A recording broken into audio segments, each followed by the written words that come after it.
What if tomorrow you lost everything? No clients, no partners, not even a name anyone recognized, just a laptop and the knowledge in your head. Well, in this episode, I'm going to walk you through exactly what I would personally do to build a profitable mortgage business from the ground up if I moved into your city and I had to start from scratch with nothing but a laptop and the knowledge in my head. I'll tell you what I would skip. I tell you what I do first, which most people won't do. And I'd also tell you there's 3 power moves that will help you get momentum fast. Hey, I'm Scott Pegford, the founder of Bricks Mortgage, one of Canada's fastest growing mortgage brokerages. Just as a side note, we started 4 years ago. In our first year, we did 208 million. We're now averaging over 250 million a month because we've attracted some amazing people and we help them grow and scale their business. Before I jump into this episode, I recorded this 4 years ago. And at the end of this episode, I'm going to share with you where you can listen to a podcast with someone who actually did one of the things I talk about in this show. Before I do that, I want to give a shout out to one of our sponsors, Ownwell. Ownwell is an amazing tool for Canadian brokers. It allows you to create these fantastic reports that you can send to clients. It's got really high engagement, 60 to 80% click rate, because you're telling clients, what's my home equity? What's my buying power? What are my options with my mortgage? They care about it. And it creates all sorts of conversations. And those conversations turns into clients as well as referrals. Check them out at ownwell.ca/Scott and check out this episode. Imagine for a second that you're a successful mortgage broker. Maybe you're funding 25, 50 million, 70 million a year. And we take away from you all of your clients, all of your referral partners, your professional referral partners, your realtors, your network, everybody that you know. And we pick you up and we drop you down in another city, across the state or in another province. And we say, you got to build a mortgage business again. And the only thing you're allowed to keep is a laptop and the knowledge that you already have in your head. What would you do? How would you grow your business? That's what I want to talk about today in this episode. You know, this is something I've thought a lot about because we've helped clients in a lot of different markets. And some of them have actually moved. So they came into our program and they moved from where they were into a new city. So it's something I've given a lot of thought to. So I'm going to share with you 3 things specifically that I would do immediately if I decided to move to your town or city and I was to become a mortgage broker. I'll tell you what they are and why I would do it. So the very first thing I would do actually is I would actually hire an assistant. So you'd be thinking, what way did you get an assistant? So I'm going to assume if I have no clients, I have no network, but I also know that the last thing I want to be doing is pushing paperwork and reviewing pay stubs and documents. And so the first thing I would do before I even started my marketing would actually be to hire an assistant. And even if it meant I had to pay for that assistant out of my own pocket for the first 3 months or 4 months till I started to get my business going, I would still do it. You know, I remember when I talked to this guy named Mark Good, and so it was a podcast I did with him on I Love Mortgage Broker. You can go check out. He does between 400 to 500 loans a year now. Very successful mortgage broker. Does something like 55% of all mortgage transactions or real estate transactions in his small town that he's in of 30,000 people. And I joke with Mark, he's like the mayor of his town. Like he's not the mayor, but he's practically the mayor because everybody knows him. He gets a lot of the business in that town. And the first thing that Mark did when he became a mortgage broker, before he did anything, was he hired an assistant because he looked at how much he got paid per mortgage. In his community, the mortgage size is smaller than a lot of the other major centers. And he thought, if I want to make the kind of money I want to make, I'm going to need help. And so the first thing he did was actually hire an assistant. So the first thing I would do before I started any marketing, before I started any outreach, is I would go find the best assistant I could afford. And I would hire them to help me with delivering amazing customer experience. Because if you got that, you can create repeat clients, you can create referrals, everything else goes. But if you don't have that, then it's very challenging. And incidentally, one of the biggest regrets, I talked about this in another episode, is of really top performers is waiting too long to hire. They wait and wait and wait and wait. And it's the thing that always holds them back. You know, a lot of the clients that come to work with us, one of the things that we do is we're like, hey, you need to hire somebody. And in fact, we actually have a whole service around this called Hired in 7 Days, where we've hired up to this point 40 assistants for mortgage brokers, or almost 40. Maybe it's like 39 or something. I don't know. It's pretty close to 40. And because it's something that you have to do. So first step, I move to your town. I show up with my laptop. I'm going to hire an assistant to help me because I want to focus on marketing and prospecting, and I want to deliver a great experience, and having somebody help with the paperwork would be the first thing. The second thing I would do is I would actually start a podcast.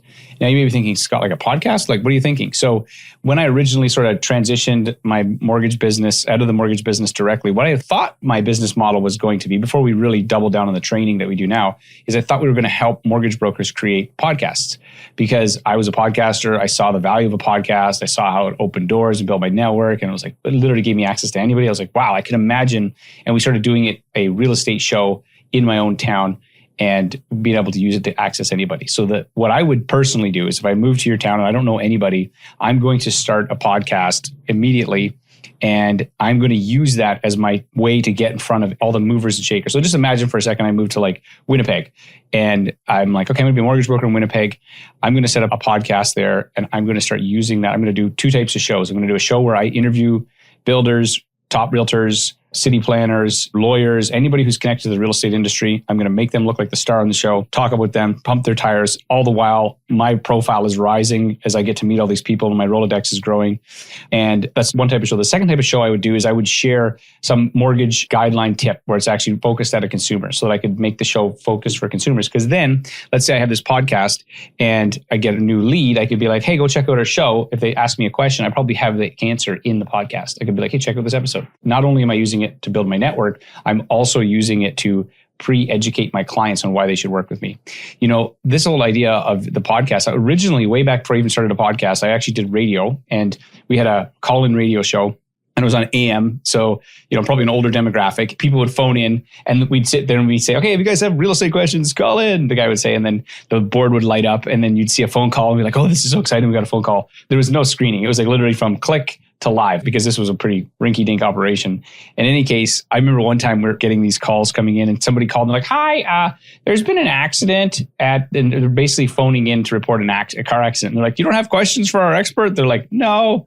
And I was like, oh my gosh, this is so embarrassing. In any case, having a radio show was a very powerful way for me to be able to build my network locally. But what I also did is I used that radio show. So I was able to get economists, so like national economists on my radio show because I reached out to them and said, hey, I got a radio show. Do you want to come on? They're like, sure. So it's amazing the doors that could open because I had a radio show. Now, you don't need to have a radio show and spend the gobs of money that costs when you could just do it with a podcast and have way more access. So I personally would do it through a podcast. And here's the thing about podcasting though, because I can tell you this from my own personal experience. This is my second podcast that I started. And my first one, I Love Mortgage Brokering, we started about 5 years ago. We have about 500,000 downloads of that show. And the first month we had 160 downloads, like literally, and I think it was my mom downloading it multiple times to make me feel good. And I think that it probably took 18 months of doing the show before it did anything for me. But to me, a podcast is a lot like planting a garden, right? You plant a garden, you don't go plant something and go, where's my food? How come it's not working? You just go, I know I'm playing the long game on this. And a podcast is a long game, but it's also amazing for networking because if you have a local focus, and it doesn't have to be real estate, that's just what I would do. But if you had a local show, getting in front of the top real estate agent in town, once it starts to get a reputation, is easy. With my own, for instance, you know, we've had the mayor on the show with us. So you start to get all these people that are the who's who, everybody's going to know you. So you're like, oh, you're that mortgage guy, you're the mortgage guy, right? Really simple. I cannot believe more people don't do this. I'm shocked, actually. And I think I know the reason. Part of the reason is that it is hard. Like it's not easy. You got to, if you're going to especially have guests on there, you've got to arrange schedules. And so a lot of people, they give up on it and they're like, oh, I did 4 shows and it didn't work. And I'm like, dude, you're not thinking about this correctly. You don't plan something and then go, hey, 4 days later, nothing came out. You play it for the long game and it'll absolutely be worth it. So second thing I would do first is hire that assistant to help me have time to prospect and do things that build the second thing I would do is start a podcast. And the third thing I would do is I'd actually create joint webinars. So I'd create webinars around topics and do them with real estate agents. We've done this with our coaching clients, with accountants. We do accountant webinars and we do, ones with partners with our realtors.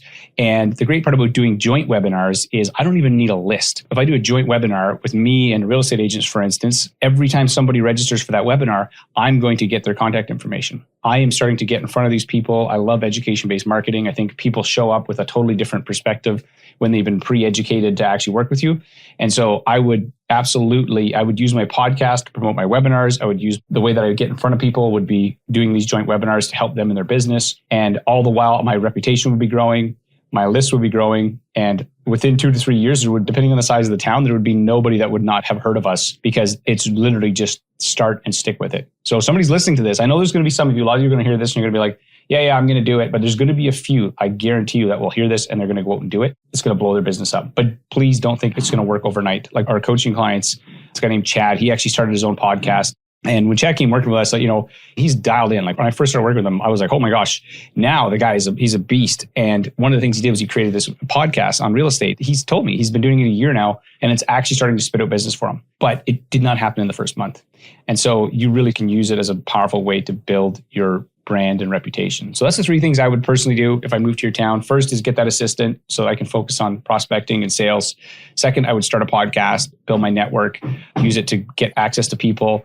And third thing I do would be joint webinars with realtors and other professionals because then their list becomes my list and I can help them in their business by bringing topical content. Hey, thanks for listening. The biggest mistake I see when people start out is waiting to hire. They want to create, as I said, the first thing I would do is I would hire, and if I had to pay for them, that would actually light a fire under my butt to pay for them in order to build out the business, because spending your time chasing docs, looking at paperwork does not make you money. We get paid for selling. We get paid for building our business, for talking to clients and finding clients. And I would spend all my time and energy on that. You don't need more time, frankly. You just need to do the right moves in the right order. And if you got value from today's episode and want to implement it, send me an email. I'd love to hear from you and say, hey, I'm going to do this, or I did this. Here's what happened for me. Maybe I'll have you on the show. If you've done this, if you've got a podcast that you've used, I'd love to talk to you. Maybe you could say to me, hey, Scott, here's what I did different. Here's some of the things. That would be a fantastic conversation. Shoot me a note, scott@ilovemortgagebrokering.com. And the last thing I'd say is that if you found this useful, please share it with a friend. Maybe one of the episodes I'm going to share with you, one of my other buddies did this, but he had a co-host, made it a lot easier. Maybe share this episode with a friend that you want to do a podcast with. Maybe if you're a mortgage broker with a real estate agent, and then have a conversation. As I always say, there's no problem in your mortgage business that someone else hasn't already solved. Your problem is who's got the answer. The goal with this podcast is to provide some of those answers. Thanks for listening, and I will see you on the next episode.